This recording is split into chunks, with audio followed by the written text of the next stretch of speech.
प्यारे बच्चों, good morning. जब जागो तभी सवेरा। कैसे हैं आप लोग? उम्मीद करता हूं कि पूरी शिद्दत से इस समय पढ़ाई करते होंगे। हम लोग जिस टॉपिक को पढ़ रहे थे वो थी रियल नंबर। ये रियल नंबर यानी वास्तविक संख्याएं।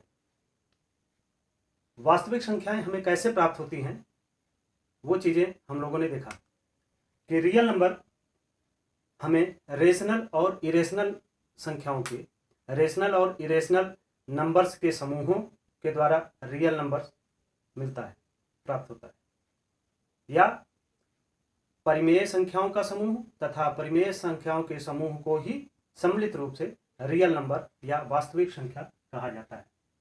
हम लोगों ने इसके अंतर्गत पिछली कक्षाओं में फंडामेंटल थ्योरम ऑफ अरिथमेटिक यानी अंक गणित की आधारभूत प्रमेय का अध्ययन किया।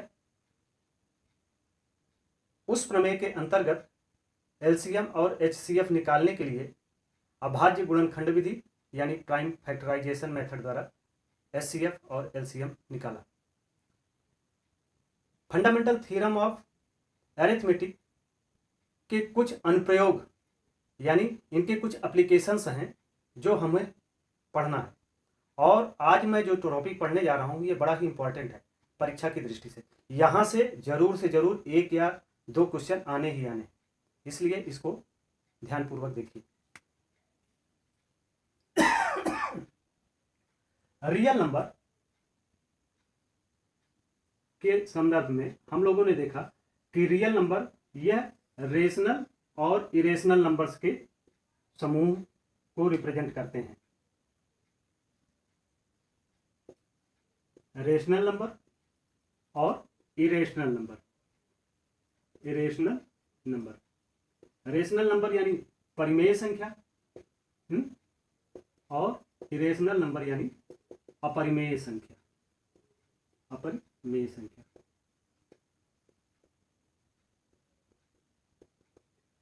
रियल नंबर के लिए हम लोगों ने देखा कि जिन संख्याओं को p बाई क्यू के रूप में लिखा जा सके, जहां q का मान 0 ना हो तथा p एंड q वो क्या हो, को प्राइम्स हो, को प्राइम्स नंबर हो, को प्राइम नंबर हो।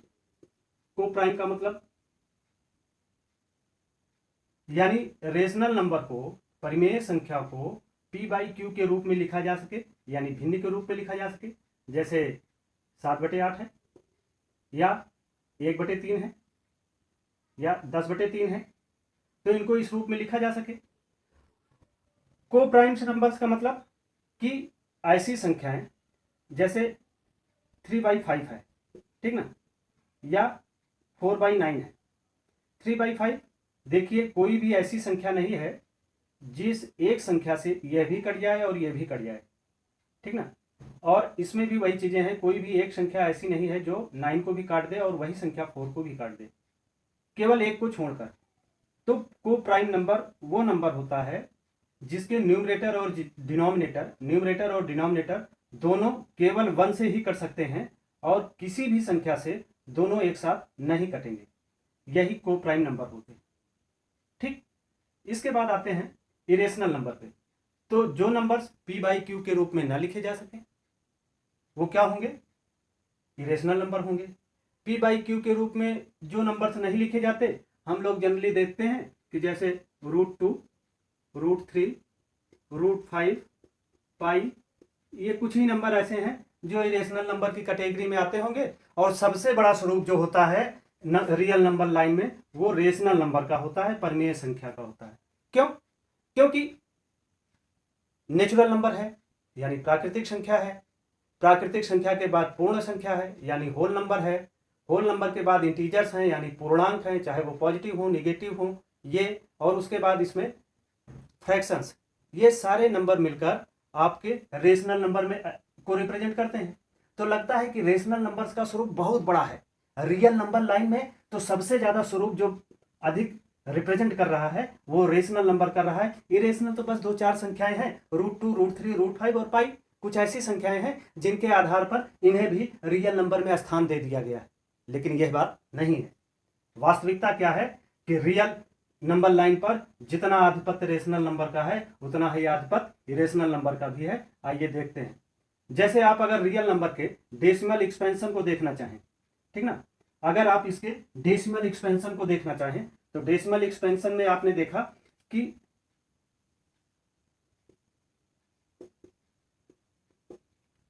पहला जो होगा टर्मिनेटिंग होगा, टर्मिनेटिंग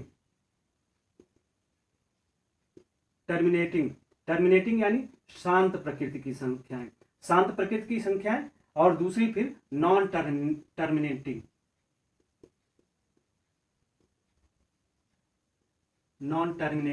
और फिर नॉन टर्मिनेटिंग को भी दो भागों में बांट दिया गया, रिपीटिंग यानी recurring, repeating and non repeating.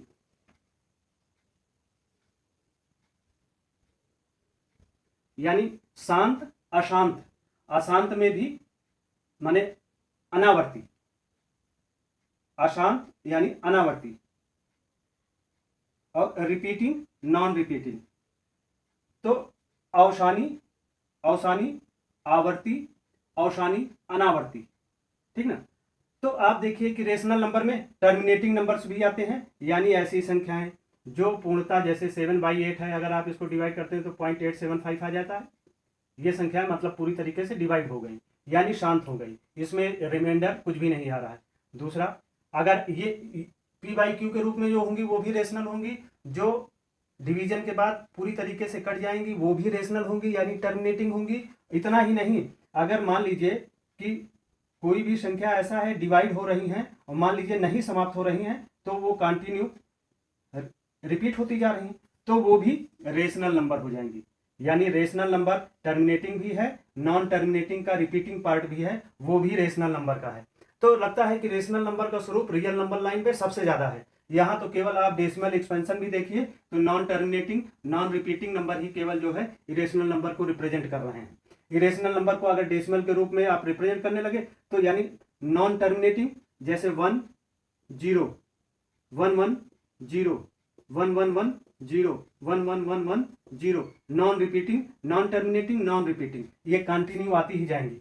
और केवल यही नंबर का स्वरूप ही इरेशनल नंबर अपरिमेय संख्याएं होती हैं जो रियल नंबर में सम्मिलित होती हैं। लेकिन ऐसा नहीं है।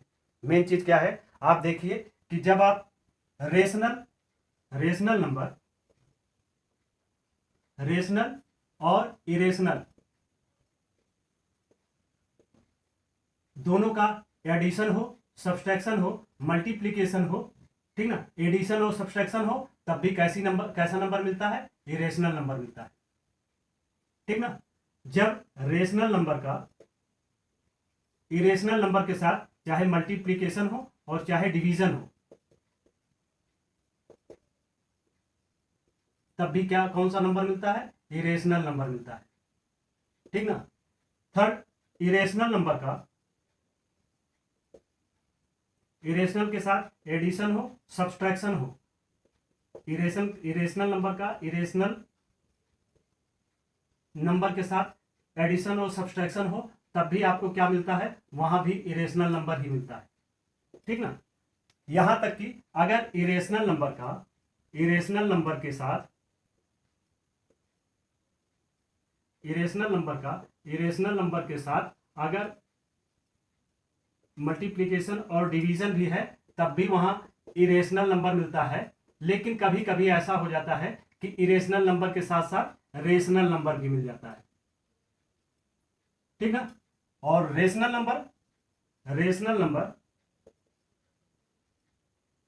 रेशनल नंबर दोनों के बीच में होने वाले सभी प्रकार के ऑपरेशन, यानी एडिशन, सब्सट्रैक्शन, मल्टीप्लिकेशन और डिवीजन, इन चारों कंडीशन में रेशनल नंबर ही मिलता है।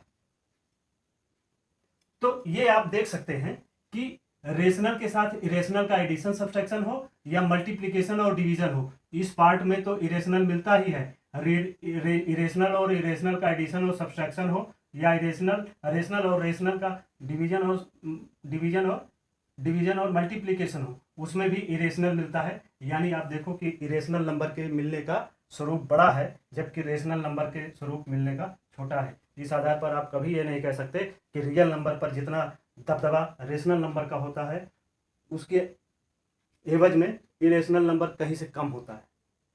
यह चीज बताने का स्वरूप यह है कि हमारे लिए जितना ही रेशनल नंबर का अध्ययन आवश्यक है, उससे कहीं ज्यादा इरेशनल नंबर के विषय में अध्ययन मेरे लिए नितांत आवश्यक है। और उसी के अंतर्गत हम लोग आज एक नए टॉपिक का अध्ययन करने जा रहे हैं, जिसे बोलते हैं revisiting irrational numbers. Revisiting irrational numbers, इसके दो एप्लीकेशंस हमें आगे पढ़ना है। कौन कौन से एप्लीकेशन?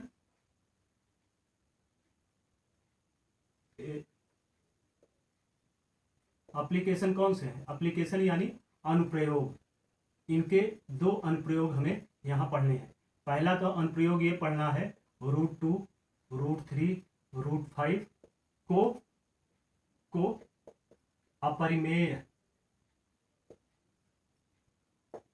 अपरिमेयता सिद्ध करना, यानी √3, √2, √5 को की इरेशनलिटी प्रूव्ड करनी है।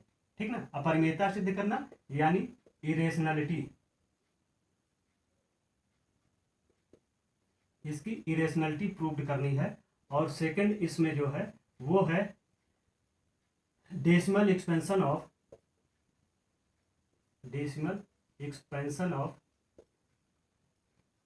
Rational number.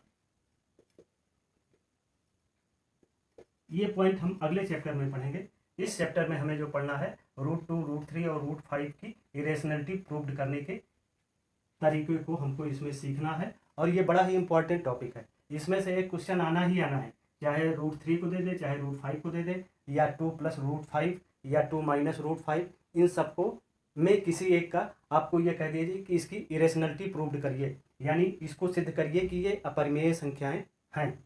समझ रहे? तो इसके अंतर्गत हम लोगों को फंडामेंटल थ्योरम ऑफ अरिथमेटिक में 2 थ्योरम पढ़े थे। ठीक ना, तो थ्योरम नंबर 2 में हम लोगों ने देखा था कि उसमें 1.2 में दिया गया था, if P be a prime number, ठीक, and A be a integer, if P divides A square, then P divides A। ठीक ना, ये हमने एक थ्योरम पढ़ी थी और इसी का एप्लीकेशन हमें √2, √3, √5 के इरेशनलिटी प्रूव्ड करने में आवश्यकता पड़ेगी। और दूसरा थ्योरम नंबर, और एक गलती हो गई, ये थ्योरम 1.2 नहीं है, ये थ्योरम 1.3 है और ये थ्योरम जो है 1.4 है। ठीक ना, 1.4 में क्या कहना है कि √2 इज ए इरेशनल। ठीक ना, तो इन्हीं के माध्यम से हमें √2, √3, √5 की अपरिमेयता प्रूव करनी है। अब आइए इसके बाद हम लोग उसको देखते हैं। Example 9, prove that √3 is irrational. √3 एक अपरिमेय संख्या है। बड़ा ध्यान से देखिएगा, इंपॉर्टेंट टॉपिक। मतलब √3 इज इरेशनल, तो वो तो है ही है भाई। √3 को वैसे भी इरेशनल नंबर या अपरिमेय संख्या मानी जाती है, तो वो तो है ही है। इसी चीज को प्रूव करना है। तो इस चीज को प्रूव करने के लिए क्या करते हैं हम लोग, इसके उल्टी एक मान्यता डेवलप करते हैं। मतलब we assume that √3 is a rational number. Let us assume that √3 is rational number. मतलब √3 क्या है? वो रेशनल नंबर। तो रेशनल नंबर के लिए क्या आवश्यक है? रेशनल नंबर के लिए हम लोगों ने पढ़ा था कि रेशनल नंबर क्या होता है, परिमेय संख्या क्या होती है। परिमेय संख्या वो होती है जिन्हें P/Q के रूप में लिखा जा सके और Q की वैल्यू जो है वो 0 ना हो, तथा P एंड Q आर को प्राइम नंबर। को प्राइम नंबर, को प्राइम नंबर का मतलब समझ ही रहे हैं कि ऐसा नंबर जैसे P/Q के रूप में मान लीजिए 3/5 है, तो कोई भी ऐसी संख्या ना हो एक संख्या से ये दोनों कट सके। 1 से तो दोनों कट जाएगी, लेकिन कोई एक ऐसा नंबर ना हो जिससे दोनों कट सके। ठीक ना, ऐसे जैसे आप दूसरी तरफ ले लीजिए 4/9, तो 4 भी कटेगा 9 भी कटेगा, 4 2 से कट जाएगा, 9 3 से कट जाएगा, लेकिन एक संख्या से ये दोनों नहीं कटेंगी वही होगा को प्राइम नंबर। यानी न्यूमरेटर और डिनोमिनेटर में जो संख्याएं होंगी रेशनल तभी होगा जबकि वो को प्राइम हो, मतलब रेशनल न्यूमरेटर और डिनोमिनेटर किसी एक नंबर से ना कटे एक्सेप्ट ऑफ वन, एक के सिवा वो और किसी संख्या से नहीं कट सकती, तो इसीलिए इसको माना गया rational number. Now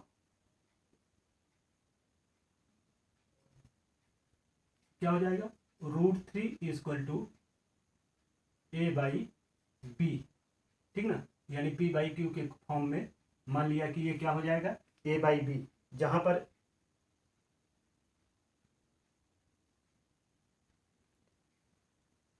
a and b are integer, where a and b are integer, ठीक ना।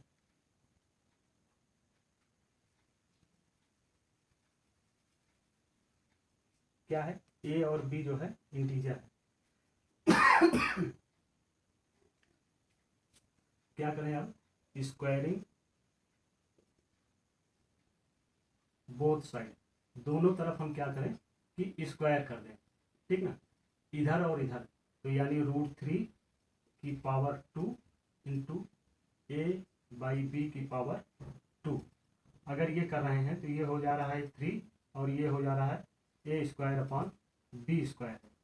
इसे b को इधर ले आते, ठीक ना, तो ये क्या हो जाएगा 3b² इक्वल टू a², यानी b² जो है b² इक्वल टू a²/3।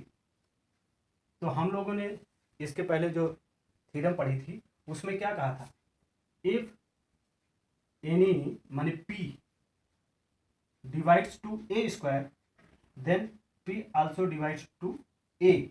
इसका मतलब कि मान लो अगर कोई संख्या 8 है या कोई संख्या मान लीजिए 4 है, ठीक ना, 4 से जो है डिवाइड तो होगी ही, ठीक, लेकिन अगर ये 4 का स्क्वायर हो जाए तो कितना हो जाएगा 16, तो वो 16 4 से भी डिवाइड होगी। यानी थोड़ा सा यहाँ समझने में यही दिक्कत होती है, ध्यान दीजिएगा, क्योंकि ये थ्योरम जो है उल्टी बात कह रही है कि अगर कोई संख्या स्क्वायर से डिवाइड हो रही है, कोई संख्या स्क्वायर को डिवाइड कर रही है, तो वो सिंगल नंबर को भी डिवाइड करेगी। यानी अगर ए स्क्वायर को डिवाइड कर रही है तो वो ए को भी डिवाइड करेगी। इसको उल्टा समझ लीजिए कि अगर कोई ए को डिवाइड करता है तो जाहिर सी बात है वो स्क्वायर को भी डिवाइड करेगा, ठीक ना। इस आधार पे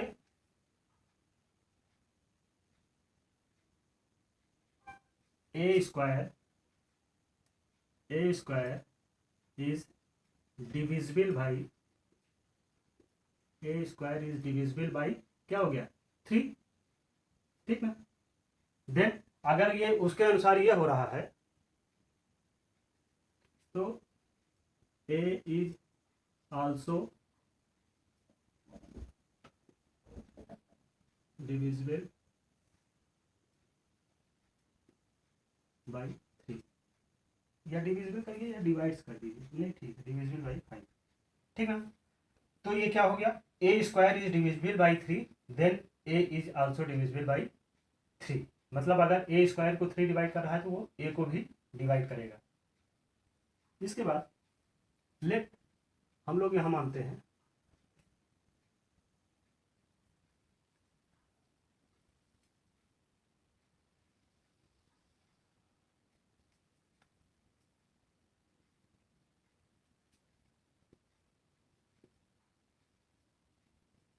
late a equal to 3m, ठीक ना। अगर a बराबर मैंने मान लिया 3m और ये वैल्यू इसमें हम रखते हैं तो ये क्या हो जाएगा √3 इक्वल टू 3m/b,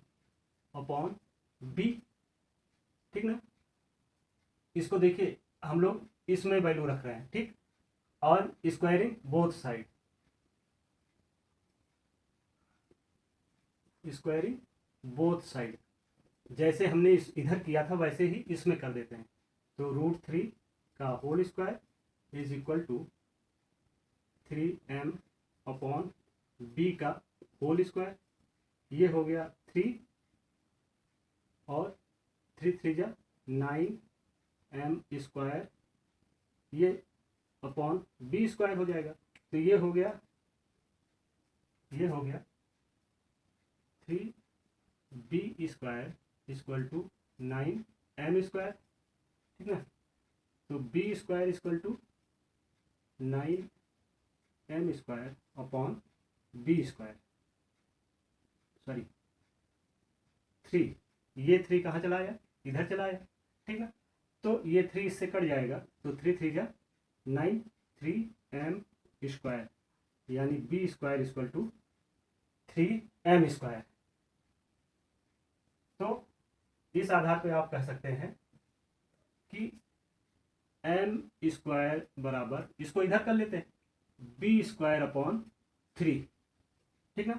यहां क्या किया था, b² equal to a² upon 3, और यहां कह रहा है m² equal to b² upon 3, यानी एक तरफ तो कह रहा है a² को 3 डिवाइड करेगा, और दूसरी तरफ ये कह रहा है कि b² को भी 3 डिवाइड करेगा। और अगर b² को 3 डिवाइड करेगा तो b को भी डिवाइड करेगा। If b² is divisible by 3 then b also divisible by 3, मतलब 3 जो है वो b² को भी डिवाइड कर रहा है और b को डिवाइड कर रहा है।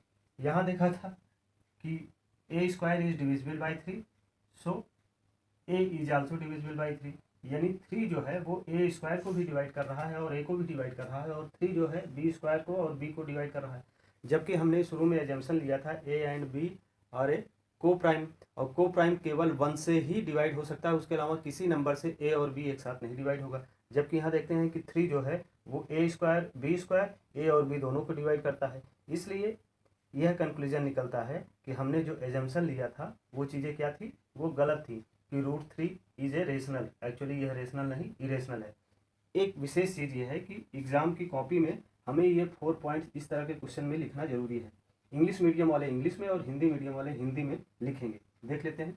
Therefore a and b have least 3 as a common factor, अतः ए और बी में कम से कम एक उभयनिष्ठ गुणनखंड 3 है, ठीक ना।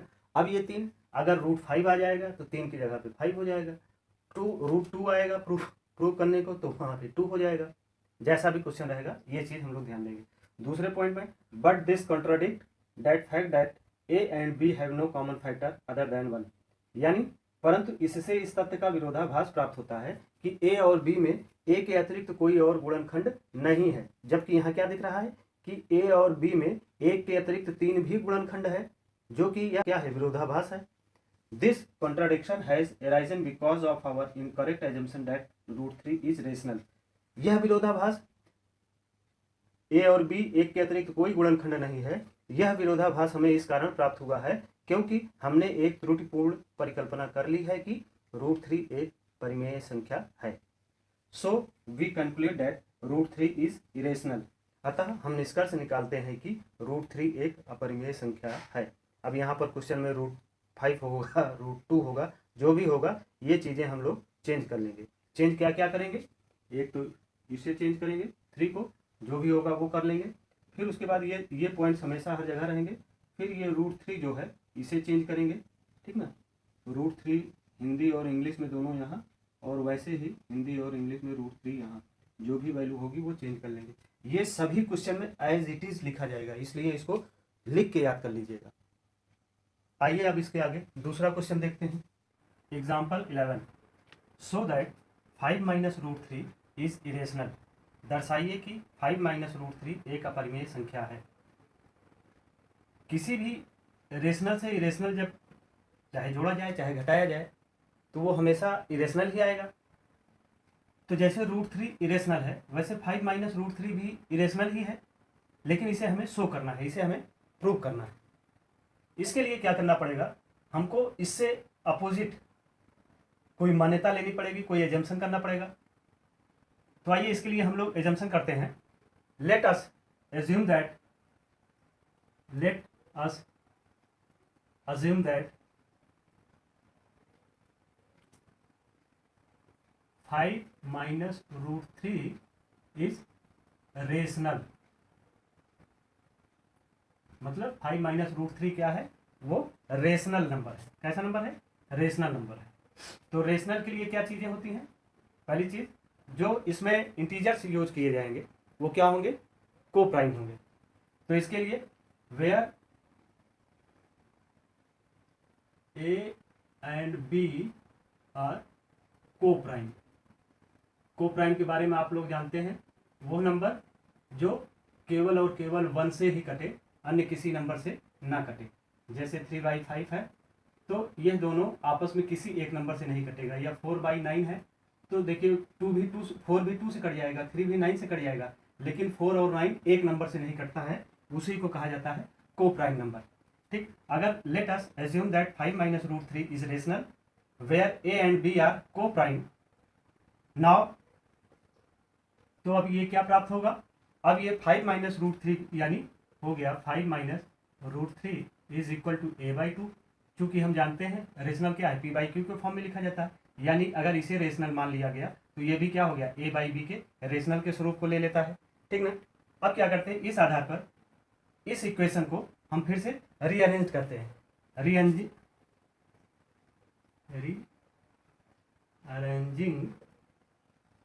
द इक्वेशन, इस इक्वेशन को हम रीअरेंज करते हैं। इसके लिए हम लोगों को जब रीअरेंज करते हैं देन वी गेट, हमें क्या प्राप्त होगा कि 5 - √3 इक्वल टू a/b। ठीक ना? तो या तो हम 5 को इधर लाते हैं, या √3 को, या a/b को उधर ले जाते हैं। तो अगर a/b इधर ले आते हैं तो ये a/b पॉजिटिव है तो इधर आएगा, तो ये निगेटिव हो जाएगा। 5 - a/b इज इक्वल टू -√3 को इधर लाएंगे तो ये पॉजिटिव हो जाएगा। ठीक ना? या इसे इस तरीके से भी लिख सकते हैं, इसको इधर ले लिया और इसे इधर ले लिया, 5 - a/b। ये क्या हो जाएगा, b को एलसीएम अगर लेते हैं तो ये हो जाएगा 5b - a, इस फॉर्म में आ गया। अब ध्यान दीजिए कि 5 से अगर ab को माइनस भी किया जाता है तो भी किसी भी संख्या से अगर रेशनल को माइनस करेंगे तब भी रेशनल मिलेगा। ठीक ना? तो यानी 5/a क्या हो गया, वो रेशनल है। 5/a ये या इस स्वरूप में दोनों में ये क्या है, रेशनल है। अगर ये √3 के बराबर है तो यानी √3 भी क्या होगा, रेशनल होगा। Since a and b are integer, since a and b are integer, अगर a और b दोनों क्या है, इंटीजर है, तो इस आधार पर क्या कहा जा सकता है कि we get 5 - a/b, we get 5 - a/b is rational. कैसी संख्या हो जाएगी, ये रेशनल नंबर है। और अगर 5/b रेशनल है तो √3 चूंकि इसके इक्वल है, सो √3 इज रेशनल, तो √3 भी कैसा नंबर हो जाएगा, रेशनल नंबर हो जाएगा। ठीक ना? बट दिस कंट्राडिक्ट, ये तो उल्टा दिख रहा है। क्यों? क्योंकि √3 जो है वो इरेशनल होता है, रेशनल होता नहीं है। लेकिन हमने अभी इससे क्या प्रूव किया कि √3 रेशनल है। So but this contradict,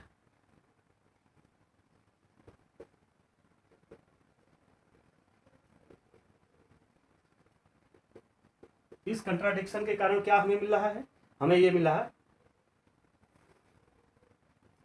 fact that √3 is irrational. ठीक ना? ये हमें कंट्राडिक्ट मिल रहा है कि √3 रेशनल है। एक्चुअल फैक्ट क्या है कि √3 इज रेशनल, इरेशनल है। दिस कंट्राडिक्शन, यह आखिर क्यों आया, दिस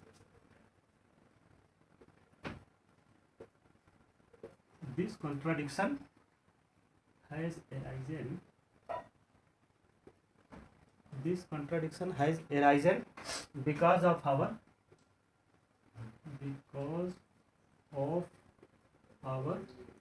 इनकरेक्ट एजम्पशन, यानी हमने जो एजम्पशन लिया था वो गलत था, इनकरेक्ट।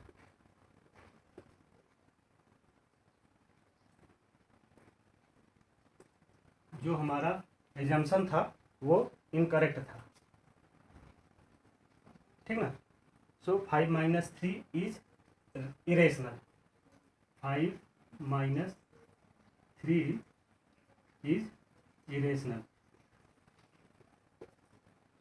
ठीक ना, 5 - 3 क्या हो गया, इरेशनल हो गया, जबकि हमने ये मान लिया था कि ये रेशनल है, लेकिन ये चीज़ें विरोध या अपोजिट आ रही हैं, और वह कंक्लूड क्या होगा, so we concluded that, so we conclude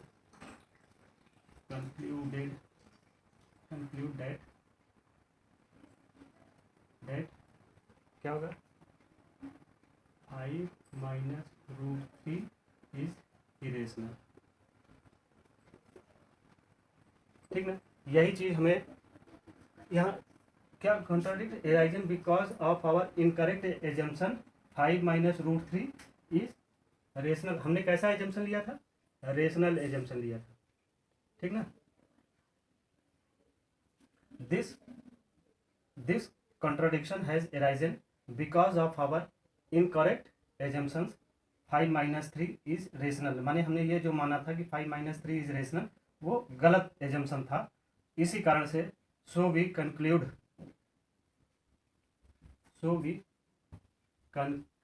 that 5 - 3 is rational।